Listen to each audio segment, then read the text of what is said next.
Taste the Daily.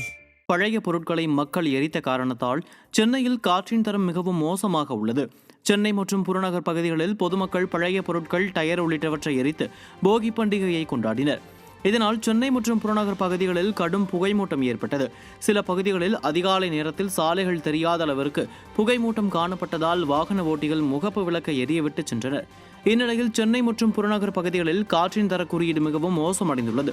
Chennai ராயபுரத்தில் காற்று மாசுபாட்டின் அளவு 191ஆக தரக்குறியீட்டில் பதிவாகியுள்ளது. பெருங்குடியில் 167ஆகவும் நீலாங்கரையில் 165 என்ற அளவில் காற்றின் தரக்குறியீடு மோசமடைந்துள்ளது.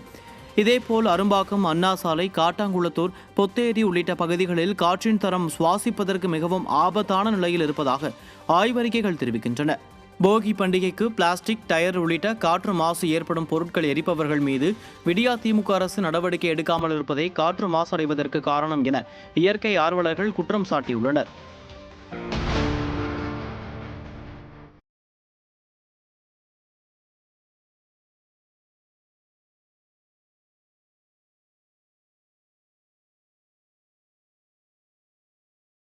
திடீரென மழை பெய்ததால் மக்களின் இயல்பு வாழ்க்கை பாதிக்கப்பட்டது.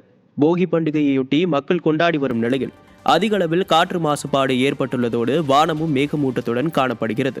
இந்நிலையில் சென்னையின் புறநகர் பகுதிகளான திருவொற்றியூர், மணலி உள்ளிட்ட பகுதிகளில் திடீரென மழை பெய்தது. இந்த திடீர் மழையால் பணிகளுக்கு செல்பவர்கள் மற்றும் பொதுமக்களின் இயல்பு வாழ்க்கை பாதிக்கப்பட்டது. ஒரு சிலர் மழையை பொருட்படுத்தாமல் நனைந்தவாறே தங்கள் பணிகளுக்கு சென்றனர். இந்நிலையில் பொங்கல் அன்று தமிழ்நாட்டில் கனமழைக்கு வாய்ப்பில்லை என்று சென்னை வானிலை ஆய்வு மையம் தெரிவித்துள்ளது.